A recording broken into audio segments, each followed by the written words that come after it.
Hello, everybody. This is Hondo Carpenter, your Las Vegas Raiders beat writer on Sports Illustrated and the host of the Las Vegas Raiders Insider Podcast. It's great to be with you today. This is Tuesday. It's late in the afternoon here. It's evening in on the East Coast. Apologize for this getting out to you a little bit late. I've been working on an assignment. Want to talk about the case for patience and if that's deserved. I want to make it very clear. I think there are some things that Raider Nation has to be patient with. And then I think there are some things that absolutely not. Patience is not called for. And remember, I approach this in a different light. I'm not a fan. So I'm always looking at being fair and objective to presenting information. As a fan, it is your right and duty, I would almost argue, to feel however you want. But when it comes to coverage, I think it's completely germane and fair to talk to you about what I think there's deserved patience for and what is there not. So let's dig in a little bit on that today because I think it's important. Before we get started, you can go to si.com/NFL/Raiders. Tom Telesco signed a couple of guys to the practice squad today. I know the Raiders are looking at signing a defensive end. I think Yannick Ngakoue would be a great addition. He played at a very high level here. Then the Dave Ziegler and Josh McDaniels regime came in, and Josh McDaniels wanted Chandler Jones. I've written about this in the past. Um, Dave Ziegler was like, listen, Yannick is here. He's playing well. He's already got great relationships in the locker room. And it was what Josh wanted. So Yannick left. I've had two or three people say to me, if he's such a good player, why do other teams move on from him? And I can tell you this, the Raiders, other than Josh McDaniels, that was not a desire of anyone else that I know of in the building's desire to move on from him. Good guy, good player. Malcolm's not going to be out the whole year. Tyree will be back. Janarius and Snowden uh, played, reasonably well. But I think that would be a good addition if the Raiders were able to finalize the deal. And at the time of this recording, nothing has been finalized. So let's talk about the case for patience. When you hire a rookie head coach, there is going to be growing pains.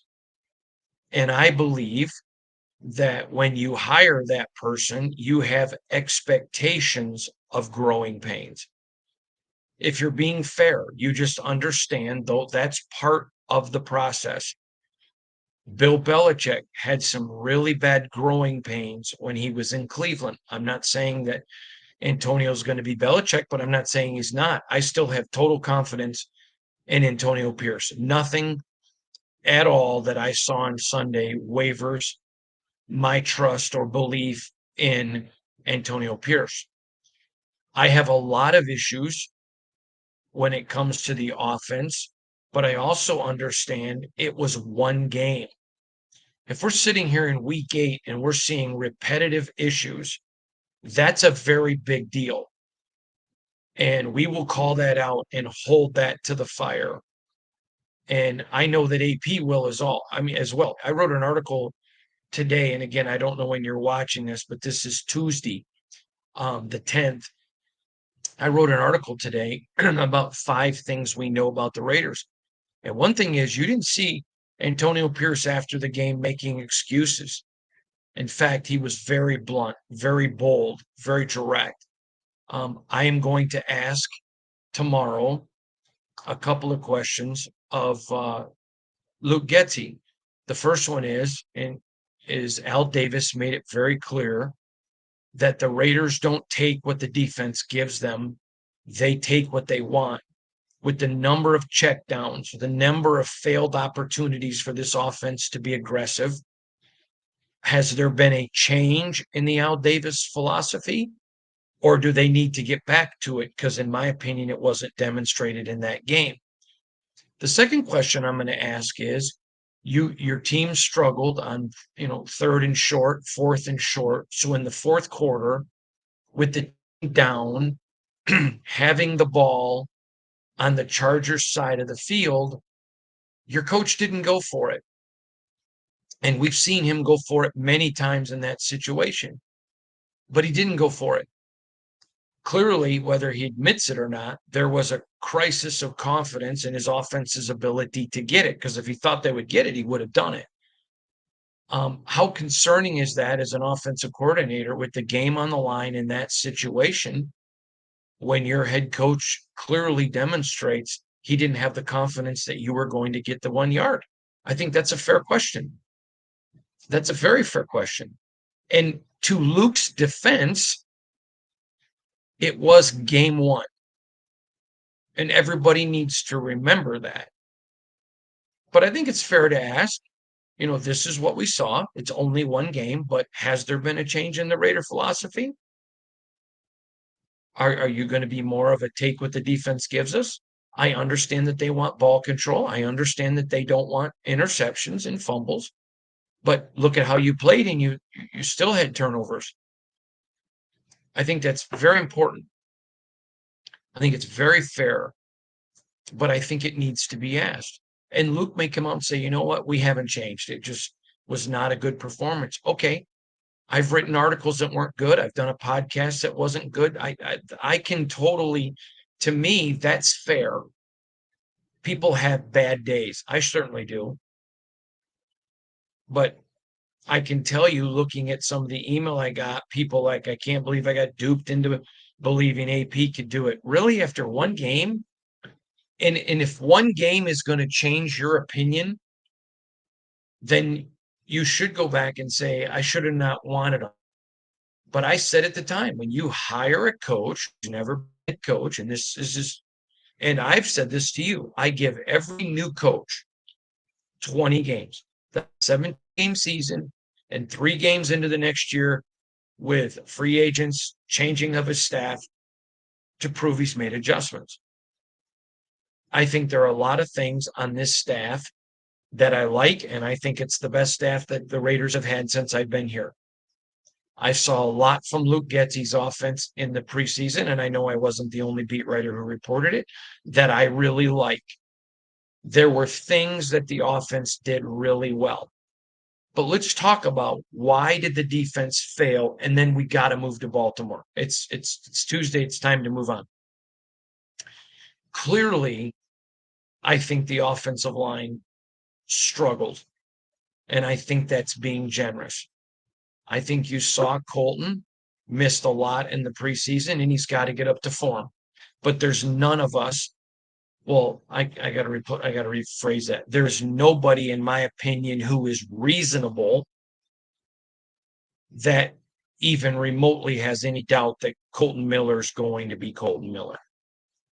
But he missed a ton of time last year, missed a ton on all the offseason. He deserves, he's earned the right to have a bad game and have to get up to speed. I don't have any issues with Colton. I just don't. Again, we're sitting here in week 8. Yeah, I got issues then, but it's Colton Miller.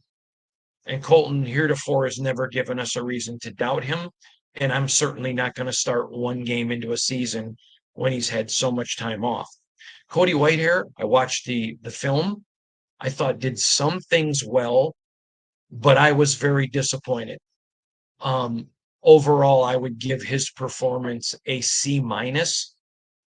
I think that's a fair grade. And anytime a veteran's getting a C minus with a promising rookie on deck, as soon as JPJ's healthy, I would rather JPJ be in there and get a C minus than a veteran. I'm not speaking poorly of Cody. It's just the reality of the situation. Now, it was one game, and I fully expect him to start in Baltimore. And we know he's a former All-Pro. And you know how I like to say past performance is indicative of future expectations. And I think Cody Whitehair can turn it around. But if he keeps maintaining this, then I think it's a matter of you got to get JPJ in there sooner rather than later. If Cody comes up and does really well, gets a C plus, B minus in Baltimore, then no, I think you let JPJ take it time. But he was much better in preseason, especially better in training camp. And so, because of his past performance being indicative of my future expectations, I expect him. Now, part of it is he's adjusting to being next to Colton, who's back there. So that can have a lot to do with the discombobulation. I am not making excuses. I'm giving you reasons that could be very well legitimate. But at the same time, pointing out the reality is the play on the left side was not good. I thought the right side was significantly better. I would not say it was great, but I would say it was significantly better, um, in that C plus, B minus, B range, depending on which player you were grading. I thought the right side was fine. Wasn't too worried about it.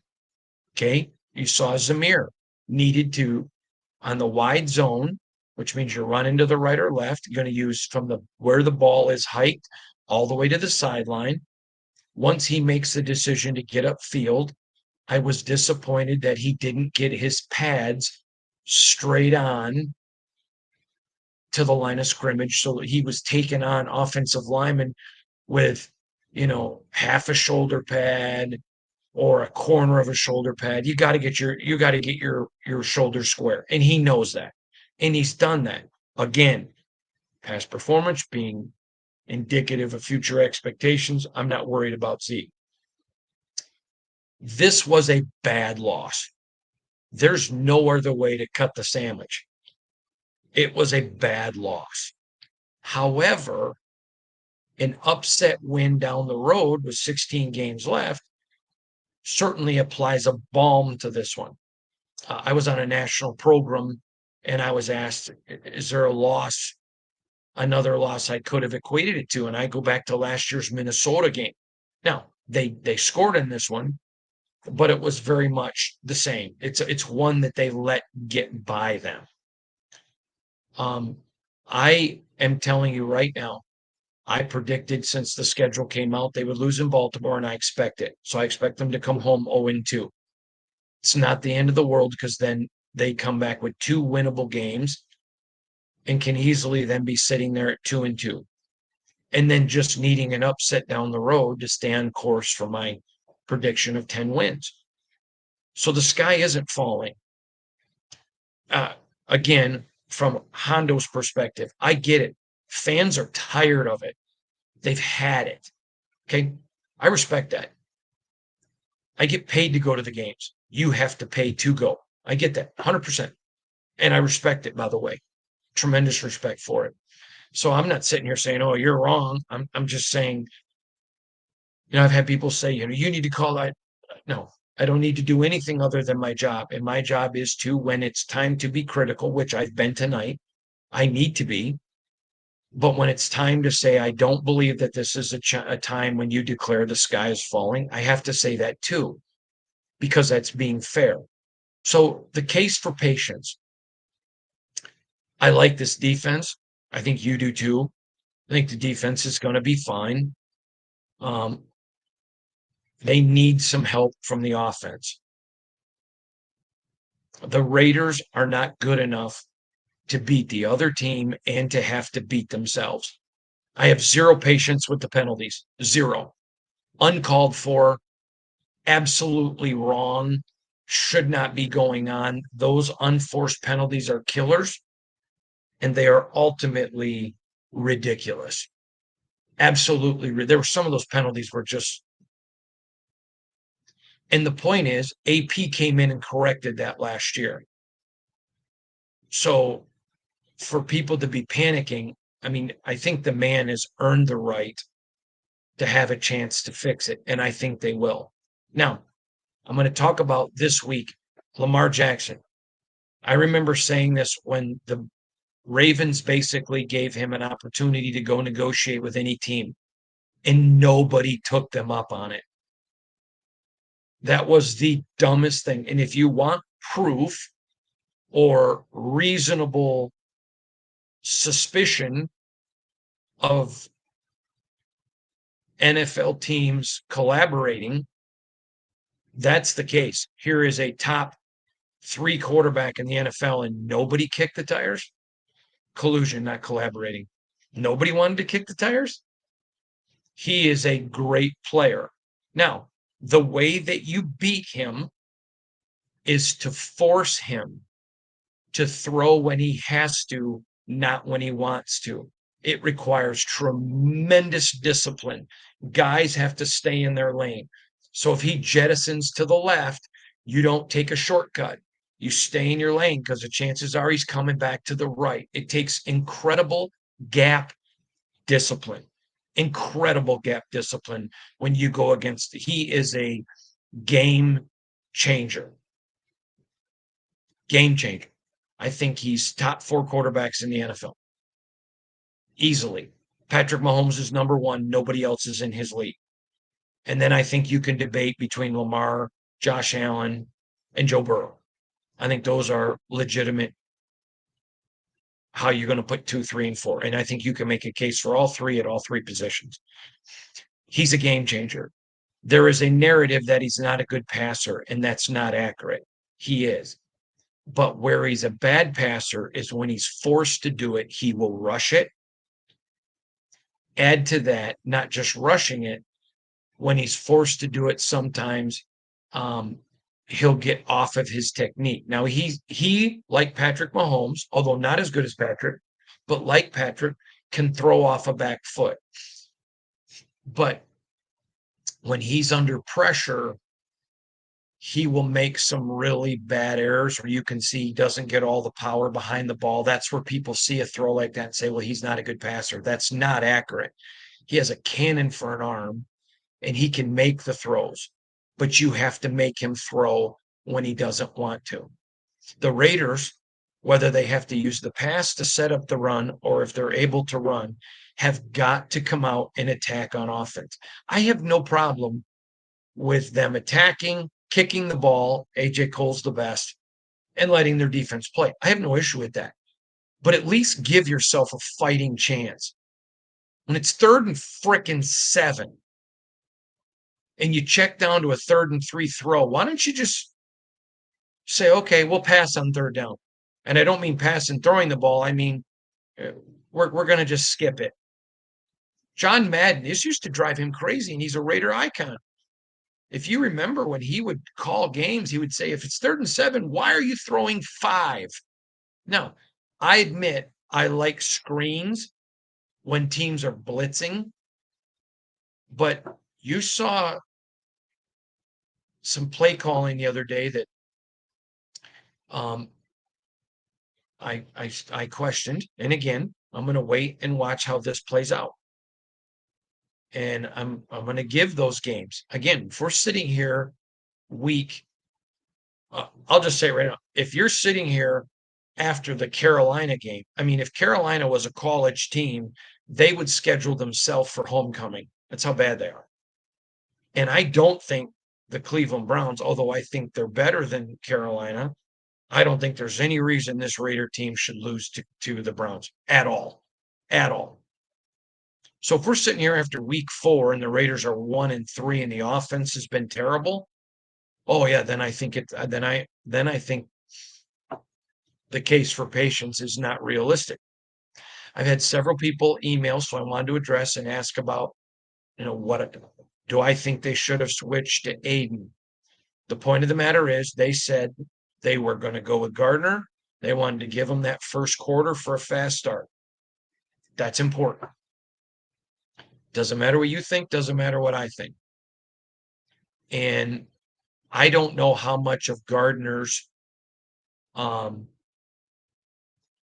checkdowns were because, it was ingrained in him, no turnovers. I don't know how much of his checkdowns were he was just getting the snot kicked out of him and he didn't want to get beat up again. And you can't blame the guy. It's hard to throw down the field. If my dad used to say, you can't complete a pass when you're laying on your ass. And I think that's a legitimate statement. So again, I think the call for patience from my side is because I need to be fair. I totally understand why Raider fan right now is nervous. I get that. I think it's legit. That's why you're a fan. But I don't want you to think my tapping of the brakes on my end is that I don't see it. It's totally there. But seasons are 17 games for a reason. For a reason. There's correction. Now, I shared this story the other day. The great Duffy Doherty, who broke the color barrier in college football, used to say teams make their most improvement between game 1 and 2. And I agree with that. And I know that around the NFL, a lot of people agree with that. In fact, I'm going to ask AP about it tomorrow. But I think let's wait and see the adjustments that the Raiders make. I think the Raiders can make some real adjustments and lose a very close game in Baltimore. I don't think it's going to be a blowout. I don't think it's a blowout at all.